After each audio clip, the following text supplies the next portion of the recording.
And we're back here on the Stogie Geeks show with the regular cast and crew. Just wanted to tell everyone to go visit StogieGeeks.com for all the latest cigar reviews. Visit our Stogies feed to see all the stuff that we've been smoking. We get our Facebook page going. Friend us on Facebook. Find us on Twitter at Stogie Geeks. We've got stickers now. We'll be sending some stickers out to some select listeners. And yeah, I got a feeling I'm mailing a whole bunch of stuff this week. Yes, yes. So the deal is right now, as many times as Paul ashes on himself, if you can guess that number, it's been one so far. Tim will send you some Stogie Geeks limited edition stickers.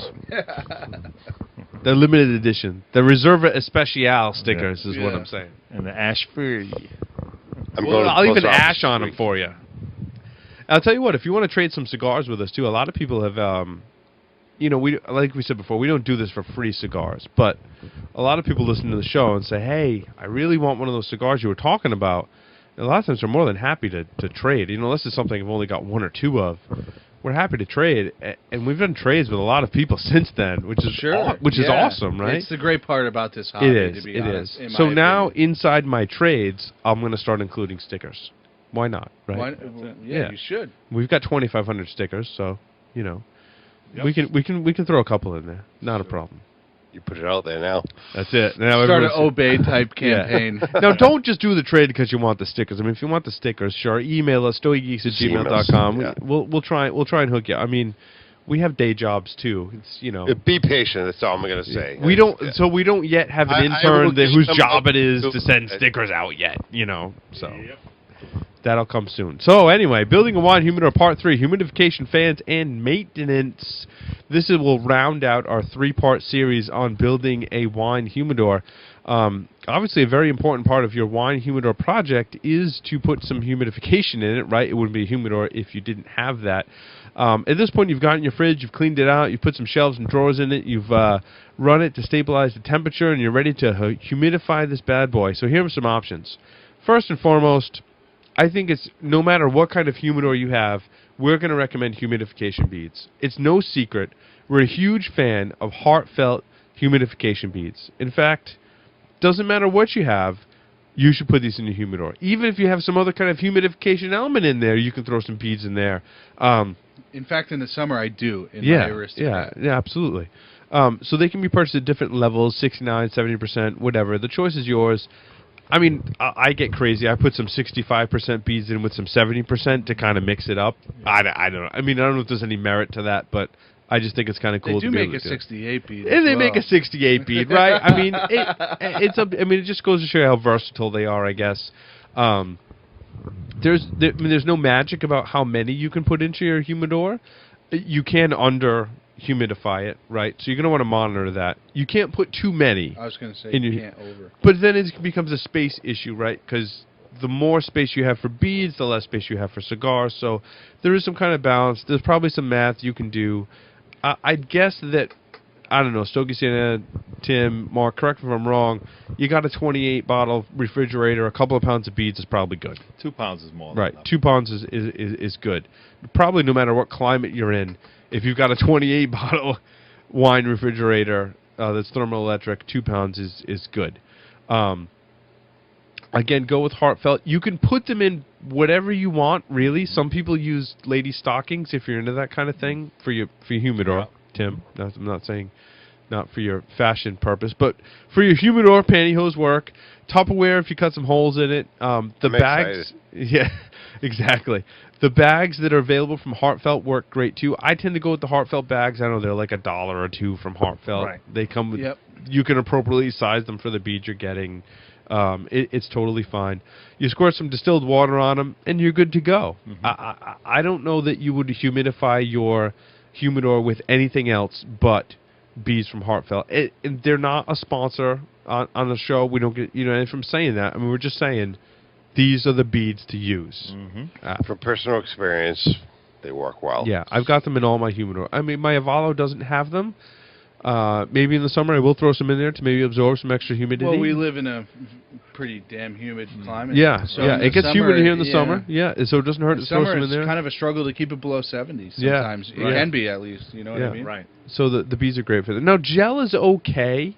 I mean, it does nothing but release humidity, and then it comes with little things, and you got to put this polypropylene solution on there, which you have to buy, which is a cost. And if you're in a pinch, you can't just go to the store and buy some distilled water. You need this special solution. It's polypropylene, right? Am I saying that correctly? And it's kind of a pain.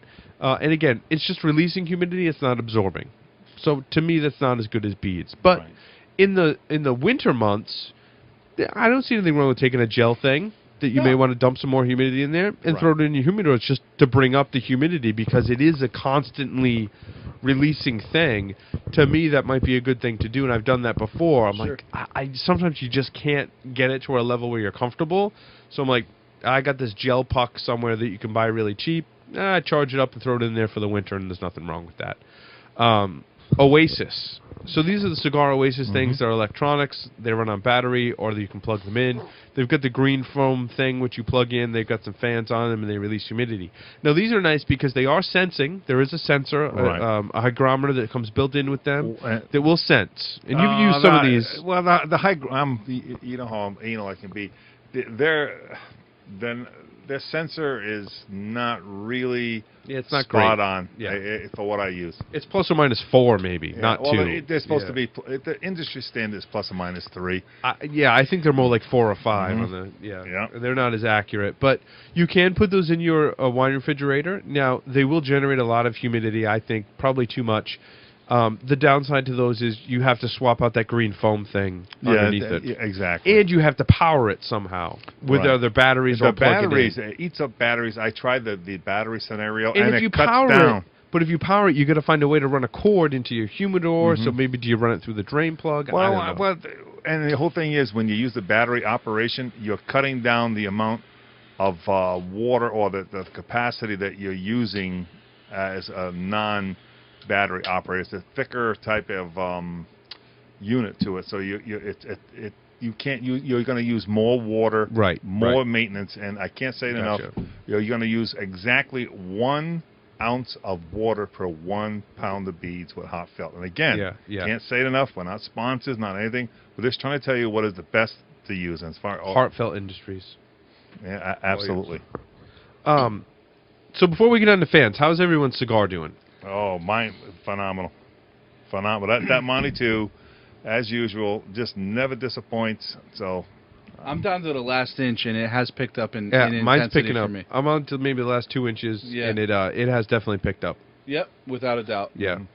More of the traditional Opus flavors. I was just going to say the same exact thing. Yep. Tim, how you doing with yours? I'm maybe a third of the way through mine. I mean, this thing is smoking slow, and you know what? I'm enjoying it. That's good. So moving on to fans, moving air is important. I think that even if your fridge is not that full, your built-in fan might be okay. I mean, there's several options for fans. You definitely don't want to fill it up too much, as we mentioned in the last segment. But you do want to move some air in there, I think. You don't want it to just be stagnant. I think you want some air movement, right? Yeah. I don't know. There's some debate about that. Is there? I don't know. Because in my opinion, I can't see how a little bit of movement of the air would hurt in any way. Right. I think it's always a good thing to move the air around. And to be honest with you, I may take it to another level. In my house, what I do, I put my wine cooler downstairs for the fact that I have a heating element that a pellet stove. So what happens? It's always kicking. It's always running all the time because you see what I'm saying. So the fan and that alone, and the difference between my lower level and my top level is exactly 2%. So when I'm running with the fan, but when I don't have the fan, it's like a 5-degree difference. So so you're circulating not just the air. What's going to happen? What's humidity going to do?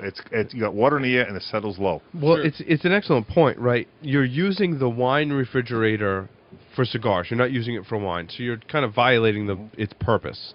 And what you don't want to do, I think, is put it in a place that's really cool where that motor never has to kick on, because you want that motor to kick on and cool your cigars or bring the temperature down. If the ambient temperature is not making your fridge work at all, Right. that could be a bad thing, not just for circulation, but for the motor itself, because it's plugged in but not really working at all, and that could be bad. Because you're cranking the temperature up on your wine refrigerator to the highest possible setting, which is not always 65, 66. 66 is one you want, right? Right, and don't forget now on the flip side, with heating in the New England area can be expensive, and sometimes people are keeping the houses at 62, 63 degrees.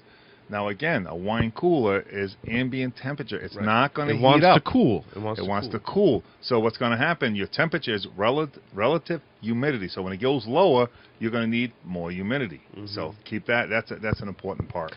So just some notes on fans. There's a Cigar Asylum post that has some great information on fans. I mean, you could essentially what I want this post to represent is the idea, and I'm not going to get all the technical specifics. There's actually a good friend of mine, Larry Pesci, that's on another show that we produced. It's all about hardware engineering, and I mean, he could take computer fans from one computer with some batteries and a couple of wires and put it together. He's like MacGyver, right? Like he can put all this stuff together and make it work. And there's tons of options for battery packs. You can take like a little 12-volt adapter that would power like your wireless router at your house or your whatever, the little 12-volt adapters.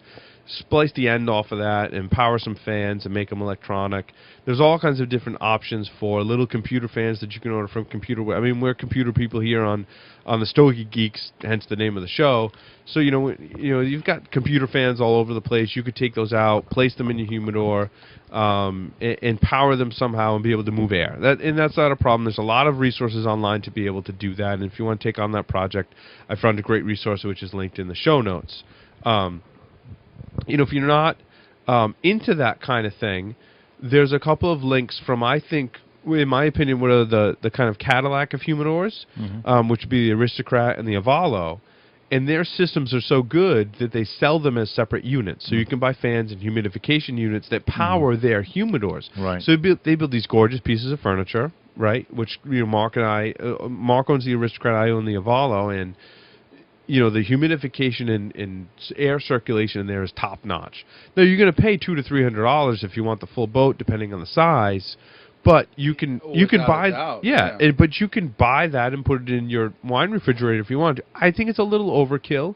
You might be able to get some fan kits, but I link to both the places where you can buy just the humidification and air circulation from the high-end units. Most wine refrigerators probably aren't so big that they need something that complex. That's a great point. Right. I absolutely. Your cigar holds how many? Your humidor, for that matter, holds how many cigars? The Avalo is like a 1200. Yeah. Mine holds 60 boxes, and then it has 2 drawers on top of it. So it's a very large unit. Like we said, you do need that no matter what. I don't care what. It's vital. It's crucial. It's crucial. Well, and like we said, your wine humidor at a 28 bottle is probably going to hold about 500, depending on how you fill it. Right. At max. Yeah. Right. Yeah. But the systems that come from these companies are great. So if you ever decide, I mean, if you go spend the $200 or $300, you put it in there, it's going to work great. If you decide at a later point that you want to buy a big cabinet or you want to upgrade or a bigger one, you can move it to that other one and have that as an option. Right. So those links are in the show notes, like I said. Also, the oust fans, I wanted to mention, those are very popular. I think they're out of production is what I found. There are these little fans that are meant for, what did I call it? They're meant for air fresheners, right?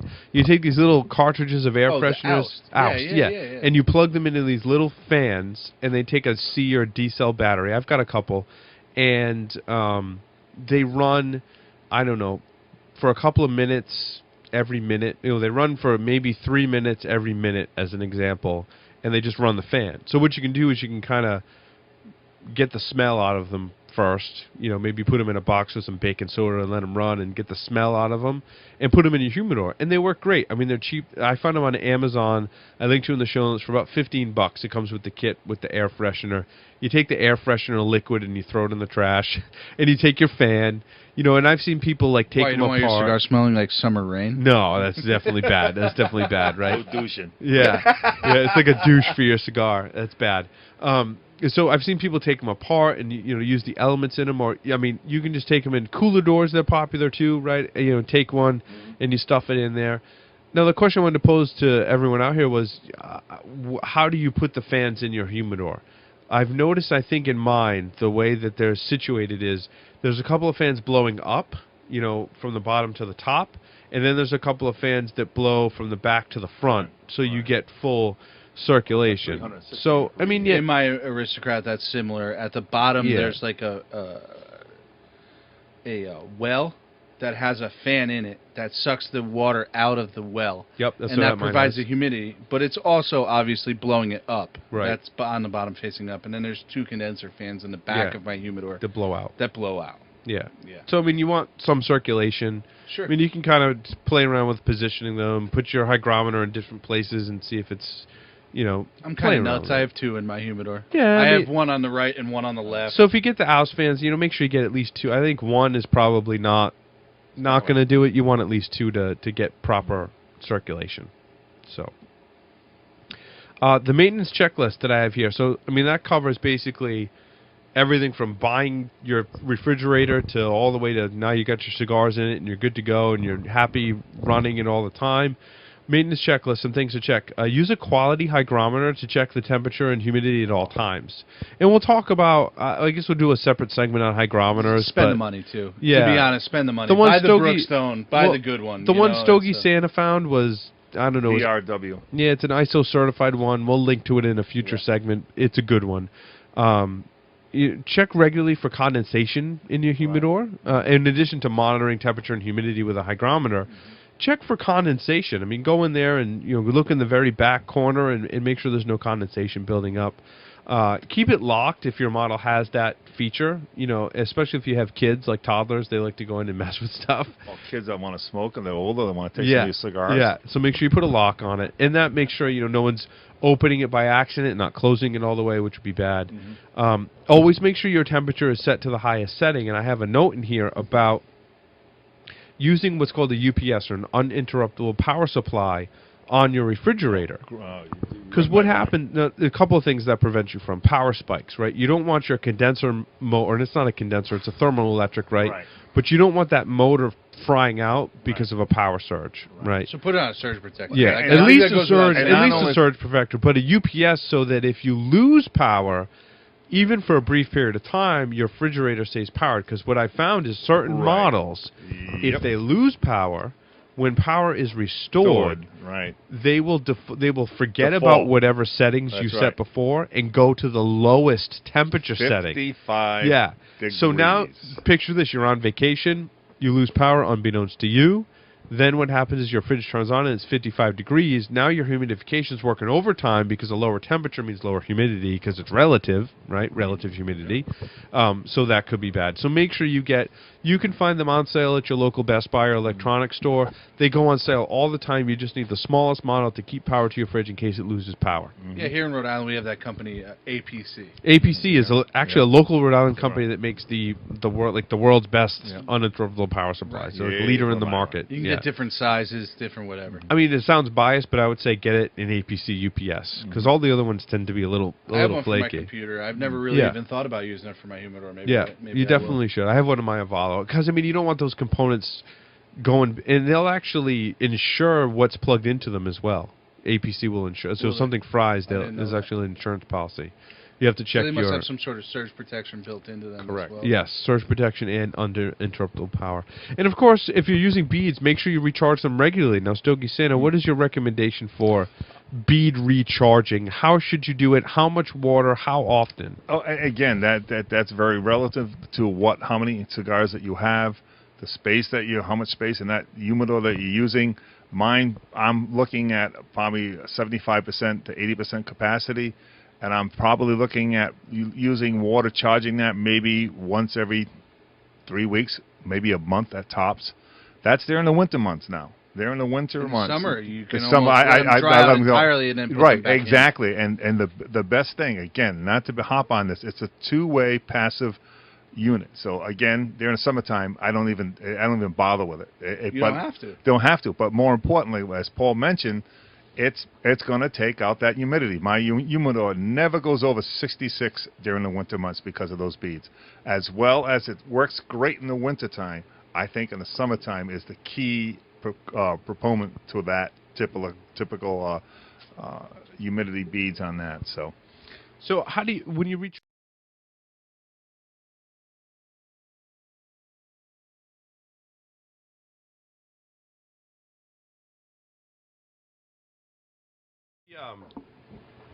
For the live viewers out there and those watching the video, I'll splice this in. Mark and I are here waiting for Tim and Stogie Santa, and we decided to light up our Opus X original releases because we're just like that. I don't know.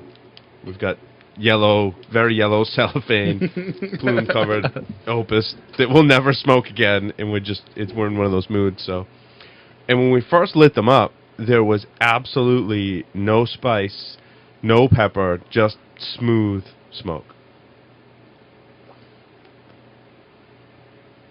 Tastes nothing like an Opus that you get out of the box. Nothing. Absolutely nothing. Usually when you get an Opus, there's that like blast of like nicotine and and pepper and like very strong cigar. Burns a little. Yeah. This is nothing like that like whatsoever. That. I can't describe with it.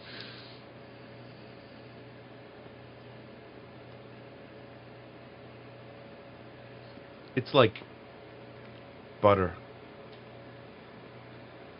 Like caramel butter. It's literally the smoothest thing I've ever smoked. But we'll see. We'll see.